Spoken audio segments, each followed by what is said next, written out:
Good morning, UPBOptionMillionaires.com. It is Tuesday, March 24, 2015. S&P 500 futures are up about 0.2% here off the lows. And if you look yesterday, we pulled back late in trading session. We're off to a nice day, and then late in the day, pulled back on heavy S&P 500 futures volume to the lows of the session, kind of gyrating around there before the European market opened for trade. A quick plunge and a move up off the lows again, and here we are consolidating. We're going to move up, reclaim some of those losses from yesterday. There's something to keep an eye on, is the U.S. dollar index, which continues to move lower post-Fed. On Wednesday, although not openly coming out and talking down the dollar, that's exactly what's going on here. So the dollar has been pulling back ever since. Actually, after the bell on Wednesday, after the Fed meeting, the dollar flash crashed, miraculously recovered those losses, but then again, has pulled back and continuing to look weak here. I pointed this out yesterday, supported about the 95.50 level here. You could draw a trend line right across, and that's, I think, where the selling is going to stop. That's the euro, which is a large component of the U.S. dollar index, continues to rally this morning. Some positive news out of Europe as far as their recovery is concerned, if you can even call it that. The bond markets seeing quite a bit this morning. The 30-year bond futures are up a little bit, which implies a lower interest rate. You see a nice spike here after a CPI came out this morning, CPI numbers. Let's look at some individual charts here this morning. It's about 45 minutes before the market's going to open for trade. And let's look at Wynn Resorts. I brought this up last week at its lows, talking about support. Yesterday, activist investor came in as a rumor and continued to spike the stock up. Off its lows, some $15 off the low. It's been a nice move. You can see here it's hitting long-term resistance. It needs to break through this level. Tried to yesterday, pulled back, so we have a nice undecided candle here. But it's been a beautiful rally off the lows. Let's look at Facebook. Facebook continues to move to the upside. This is going to be a triple-digit stock, it seems, this year at some point. And if this rally continues, we're just starting to break out of this consolidation range that's been in since last summer. The 72.50 level has been acting as strong support. Would not break that level. A lot of buyers there. And now the question is, where does this buying stop? We're starting to get a little bit overbought. This morning, Facebook is up. Let's look real quick. Facebook is up another 40 cents, almost at the $85 figure. We'll see if this momentum will continue. Last week in the chat room at Option Millionaires, people talking about maybe getting some puts in a name. I said you do not want to stand in front of this momentum train, and it looks like it's going to continue to the upside. Also, Twitter early last week on Monday was talking about getting some call contracts. Got some $47 calls. The stock here yesterday was up near $49 before pulling back late in the session with pretty much the rest of the stock market. You can see yesterday was down below the $48 level. It held that level and then rocketed higher, hitting almost $49 before pulling back. Again, as the stock, I think that's going to head over $50 this year, and it's going to head up near where Facebook is now, $85 a share, and then ultimately triple digits. You see the breakout here. Google still finding its way here. It's at support at 550, seems to be holding that level, but just is not making up its mind. Does it want the higher record highs, the higher prices, or is it going to come back to long-term trendline support at about 510 level? Let's look at some other names here. GoPro, which was up some 5%, is another stock I was talking about to start a rally heading up to the 45 and then the $50 level. I talked about this last week and bought the calls. Worked out nicely. And looking to move up, we had yesterday just a strong rally before pulling back again like much of the market, but looks really strong here for a move to the $45 level. Heavily shorted name, which is going to help with the buying pressure. Zillow, another stock here I like off the lows, was sold off yesterday down over 1%. If you pull up a long-term chart, we're just about at support there, and I'm looking for another move up. You can see the beautiful spike it had just a couple weeks ago, and we're looking for another spike up to the 120 level. I am in some call contracts for Zillow for a move to the upside. Same with Solar City.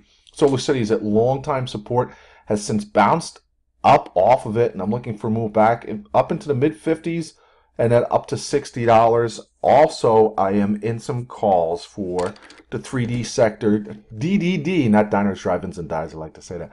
Did a video on this real quick yesterday. During the market session, you can see it held support, 27.50.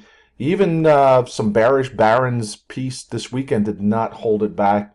had a nice day yesterday, and I'm looking to see that start to build for a move over $30 for DDD. You can see the spike at the open after pulling back up over 28, pulled back, but then recovered those losses, and really nice close for DDD. You can also trade a move up in the 3D sector with SSYS, which some feel is a stronger play on the 3D sector. And you can see that this stock also is right at long-term support, looks poised to close this gap from its earnings report. Some other names I'm looking at, let's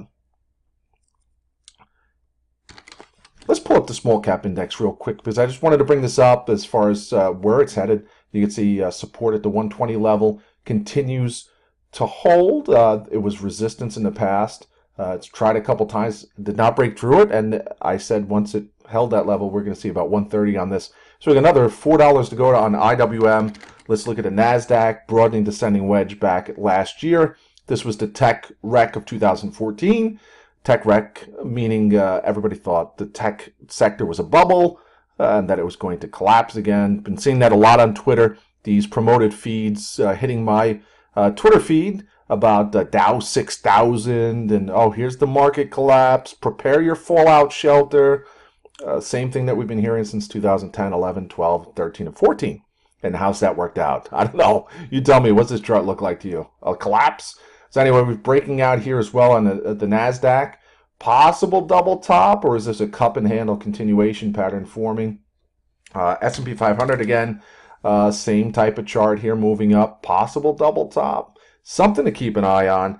And let's look at a couple stocks that I'm possibly going to get into this trading week. We can look at Caterpillar, which I got into last week. Looks like this 7750 level is going to hold, at least in the short term. So I think we could see a little bit more room to the upside here. I might get some calls. Let's look at FCX for some puts here. Cut dividend today. You can see it's had a nice bounce. Yeah. Tough to say. It's fallen so much, and when you start to see it bounce, we could see a continuation in spite of the negative news. But I think if the stock does get over the $21 level, play it for a pullback back to 19. The only thing that's interesting to me is we're pulling back here, FCX. Are we putting in some sort of a W bottom? Now, I was talking about this one for many, many years as a stock that's just going to collapse. It's finally really started to collapse here, and then I think ultimately down the road is going to turn into CLF, which if you look at CLF, down to $5 from 90 back in 2011, or WLT. I don't even know, has it been delisted yet? Wow, 62 cents, unbelievable. But you can see WLT was a $130 stock. Look at this beautiful head and shoulders pattern it had back at the end of 2010 and 11. Now, I'm not saying FCX, although FCX had a nice head and shoulders pattern, it didn't really come to fruition until late in 2014 and early 2015. But I think I'm going to trade this for a move down under $10.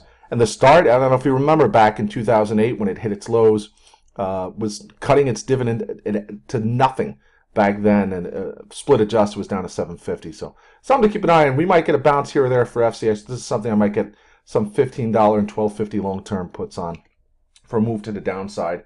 You could also look at Tesla, which is up over the $200 level this morning. It held support, looks poised for a breakout up over the 225 level. I might get some calls in that name. All right, I'm running out of time here. Let's look at S&P 500 futures here. This is the bond market, and look at bonds are starting to sell off a little bit since we last checked on them a couple minutes ago. S&P 500 futures still holding that 0.2% to the upside level. Let's see if we can break out over this 2101 level that it's come back to after yesterday's late day decline that has everyone nervous. Ooh. All right. I'll see you in the chat room at optionmillionaires.com. If you want, tune in 2 hours. I'm going to be hosting a live webinar talking about the currency market. So if you don't know anything about the currency market, tune in and maybe you'll learn a thing or two. All right. I'll see you in the chat room. Everyone have a great trading session. UPB here. It is March 24, 2015.